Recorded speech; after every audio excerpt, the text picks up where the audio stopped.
Hi friends, welcome to Badri moms lifestyle. ఈరోజు నేనైతే ఆహా ఏమి రుచి అనేలా గుత్తి వంకాయ మసాలా కర్రీ అయితే చేస్తున్నాను. ఇది రైస్లో కానీ చపాతీలో కానీ చాలా టేస్టీగా ఉంటుంది. మా ఛానల్ ఎవరైనా కొత్తగా చూస్తున్నట్లయితే సబ్స్క్రైబ్ చేసుకోండి ఫ్రెండ్స్. వీడియోని స్కిప్ చేయకుండా చివరి వరకు చూడండి. వీడియో నచ్చితే కనుక లైక్ చేయడం మర్చిపోకండి. టేస్ట్ అయితే చాలా బాగుంది, ట్రై చేయండి. ముందు స్టవ్ ఆన్ చేసుకొని ప్యాన్ పెట్టుకొని 2 స్పూన్స్ పల్లీలు వేసుకోవాలి.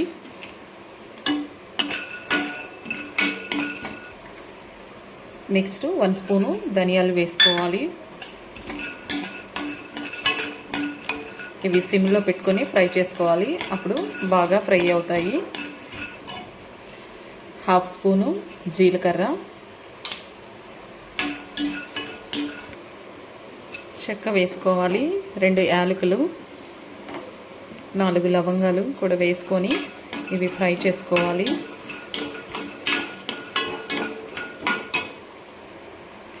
ఇప్పుడు 1.5 స్పూను నువ్వులు కూడా వేసుకోవాలి. ఇవి వేసుకొని కొంచెం సేపు అయితే ఫ్రై చేసుకోవాలి.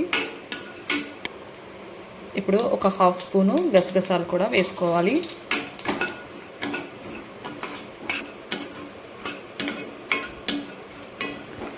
ఇప్పుడు ఇవి అయితే ఫ్రై అయిపోయాయి. ఇప్పుడు స్టవ్ ఆఫ్ చేసి ఇవి చల్లారిన తర్వాత మిక్సీ వేసుకోవాలి.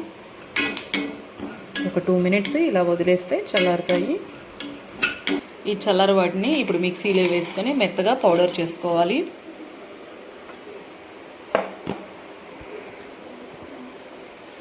ఈ విధంగా మిక్సీ వేసుకోవాలి. ఇప్పుడు దీంట్లోకి అల్లం వెల్లుల్లి కూడా వేసుకోవాలి.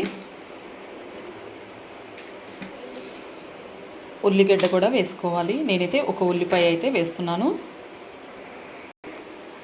ఇప్పుడు దీంట్లోనే టేస్ట్కు తగ్గ కారం కూడా వేసుకోవాలి.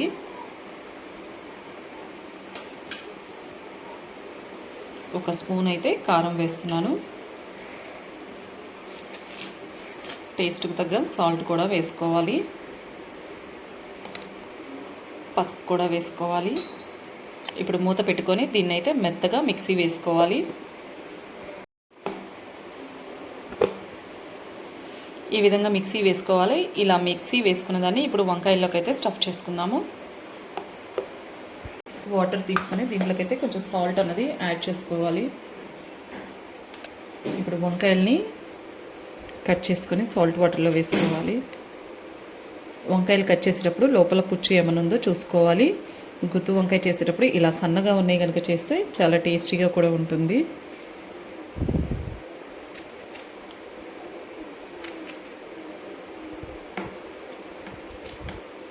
ఇలా అన్ని కాయల్ని కట్ చేసుకోవాలి.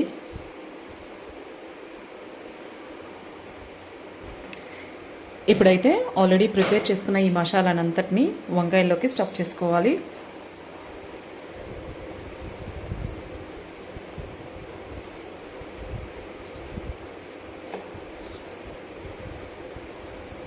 ఇలా ఒకదాని తర్వాత ఒకటి అన్నిటినీ స్టఫ్ చేసుకొని పెట్టుకోవాలి.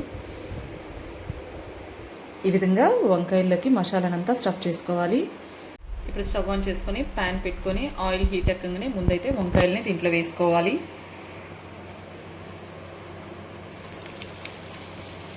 ఒకదాని తర్వాత ఒకటి ఈ విధంగా వేసుకోవాలి.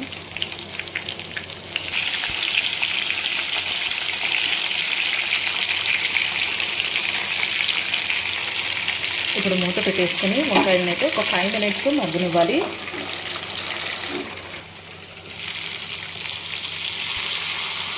మధ్యలో ఒకసారి మూత ఓపెన్ చేసుకొని ఒకసారి ఇలా కలుపుకోవాలి.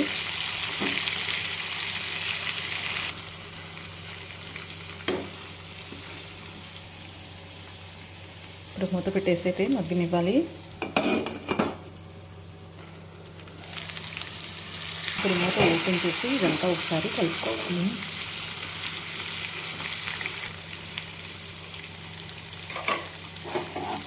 ఇప్పుడు మిగిలిపోయిన మసాలాను కూడా దీంట్లో వేసుకోవాలి. ఇదైతే ఇలా మధ్యలో వేసుకొని దీన్ని కూడా కొంచెంసేపు ఫ్రై చేసుకోవాలి. ఇదంతా ఒకసారి ఇలా కలుపుకోవాలి.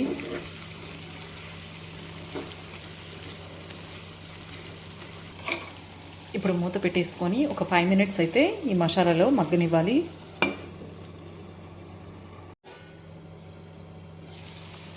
ఇలా ఒకసారి మూత ఓపెన్ చేసుకొని ఒకసారి అడుగంటకుండా ఇదంతా ఇలా కలుపుకోవాలి.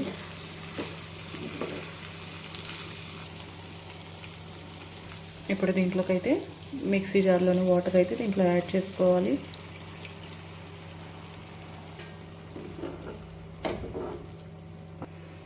ఇప్పుడు మూత పెట్టేసుకొని కర్రీని దగ్గరికి అయ్యే వరకు అయితే ఉడకపెట్టుకోవాలి.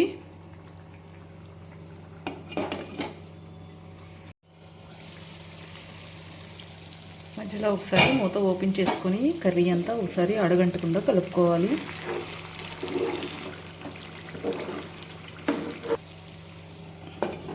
మూత పెట్టేసుకొని ఒక 5 మినిట్స్ మగ్గనివ్వాలి.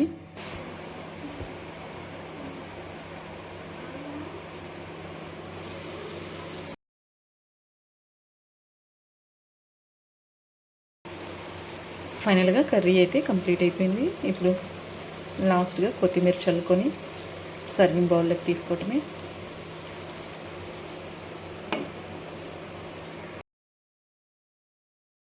రైస్లో కానీ చపాతీలో కానీ చాలా టేస్టీగా ఉంటుంది. ట్రై చేయండి. టేస్ట్ అయితే చాలా బాగుందండి. ఈ రెసిపీ మీ అందరికీ నచ్చిందని నేను అనుకుంటున్నాను ఫ్రెండ్స్. మీకు కనుక మా వీడియోస్ నచ్చితే లైక్ చేయండి, షేర్ చేయండి, కమెంట్ చేయండి. కొత్తగా మా ఛానల్ ఎవరైనా చూస్తున్నట్లయితే సబ్స్క్రైబ్ చేసుకోండి friends. Okay, thank you for watching this video.